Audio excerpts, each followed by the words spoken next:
And what's your pleasure?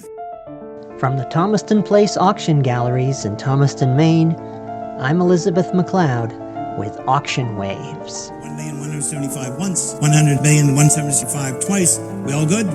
Sold. The excitement of competition, the drama of the bidding race, the triumph of a winning call. There's nothing like the thrill of seeing a special item come to the auction block.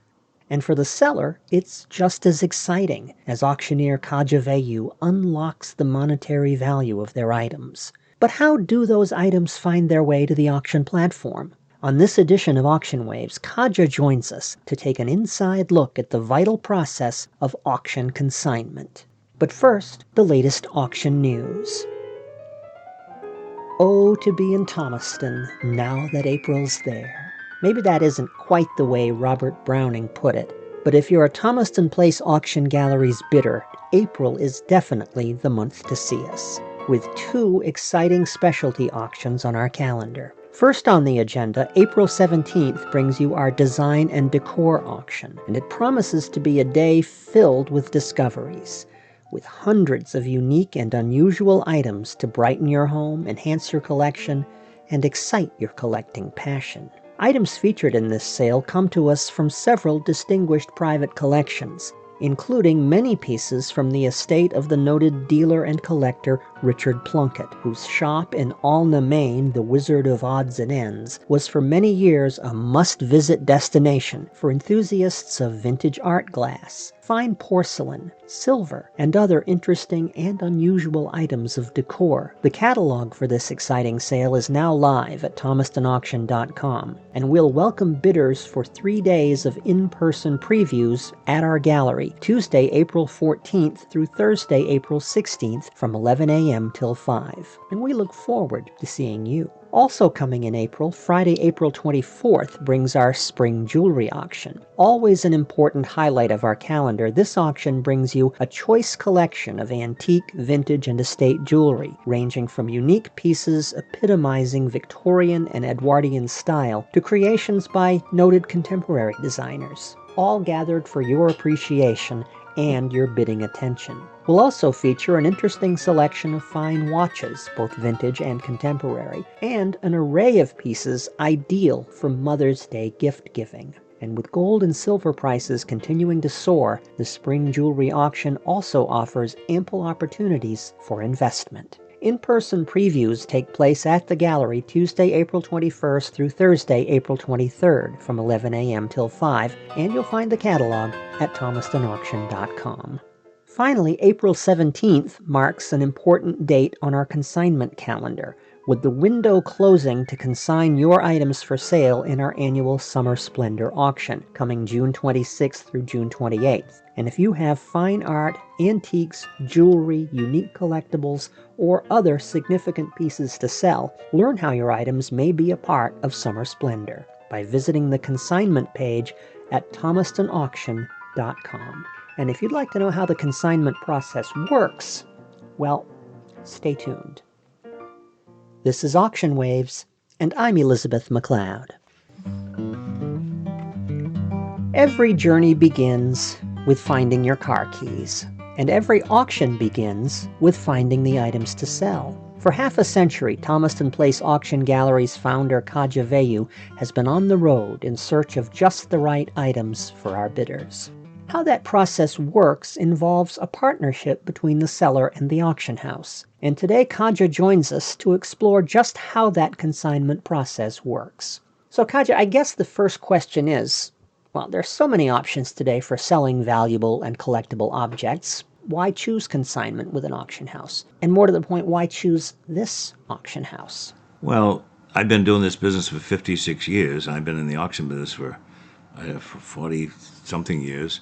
And it's a business that's evolved into a real professional type of business. In the old days, it was very lackadaisical, about record keeping and all this stuff.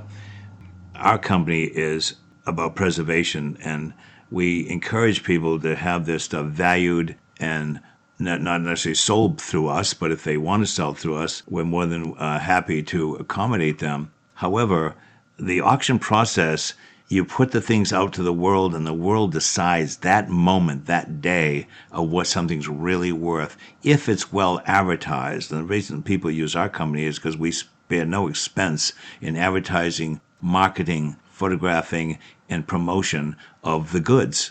And we get things from all over the world and all over the country because of that. So let's demystify the consignment process. People have often asked, well, this is a great thing that you're doing here, but I have some things. How do I get them involved? We hear that a lot. So let us say that I have a bunch of items that I just inherited from a relative, and I need to make some decisions, and I don't really know a lot about what I have, but there's reason to think they're valuable. I've heard of Thomaston Place. I've heard of Kaja Veilleux. What is the best way for me to make that first connection? Pick up the phone and call Kaja Veilleux at Thomaston Place Auction Galleries. As you know, I founded a free appraisal day 50 years ago, and I've dedicated myself one day a week for 50 years to enlighten people to the value of their things. And I can appraise anything from coins to cars. And what I do most of the time is I go on private house calls to help families not only find out what their things are worth, but how to market them the best results for the estates. So I've gotten to free appraisal day. I've brought in some pieces, and you liked them, and I liked what you said about them.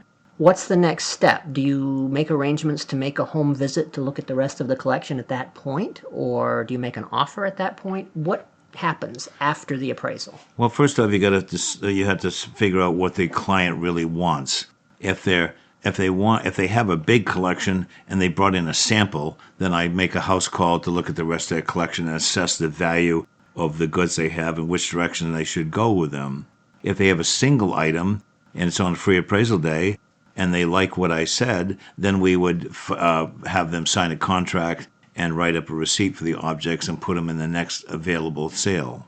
So to suppose that I decide that a home visit would be a good thing, that you think a home visit would be a good thing, what would happen? What happens during a home visit? How should I prepare for one? All right, so I love doing the host calls. I've been doing them for 50 years, and I go all over the country, and my assistant, Jen Langley, sets up my schedule, which is a grueling schedule. Sometimes I do between 3 and 5 houses a day, and in Maine at least, and if I've got some in New York and everywhere else, but I basically will come to your home, do a walkthrough with you, point out things of value. You can ask me questions and write down notes of what I pointed out to you, or if there's certain things that family members want, to be fair, I'll tell you this is worth this much, this is worth this much. So when you dispense of the objects, it's a fair and equal treatment to all. Now, can I just decide to consign 1 or 2 items for sale and see how it goes, or would you rather deal with everything as a group? Well, it all depends on the person. I mean, if they're comfortable with us and they have a lot of stuff, then we take a lot of stuff.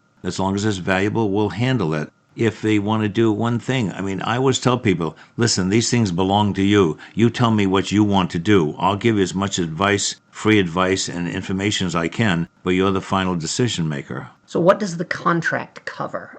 Is it a standard form, or does it change with each arrangement? No, we have a standard form we've used for the last 29 years. It's a simple one-page contract. It tells you exactly what we will do and when you can get the funds, that the insurance is covered, the whole process. It basically, when you come in, if you have things, we fill out an inventory sheet with estimates, which tells you the things you're leaving, how much we think they might bring with a high-low estimate. Then after that, we go through the commission structure, the insurance, and all the rest of the bidding procedures. So I don't have to worry about any of that. You take care of all of that here. All I do is wait for the item to come up for sale. How is it decided when the item will come up for sale? Well, I make all the decisions on all the sales. I pick out all the items that are going to be in each sale. As I tell all the families and attorneys and other people that we work for, once you turn it over to Thomaston Place, the hardest thing you have to do is deposit the check. Now, I noticed there is a real rhythm to an auction as it's been set up. Do you specifically decide to put this item there, this item there? Do you arrange it that way? If it takes me 8 hours to do a sale, a nonstop sale, it takes me 8 hours to decide what's going to be in that sale and which specific order. You have to decide what time it is in London, what time it is in China, what time it is in Japan, so you make sure that those people are awake and ready to bid when the items come up. There's a tremendous attention to detail that's required in this.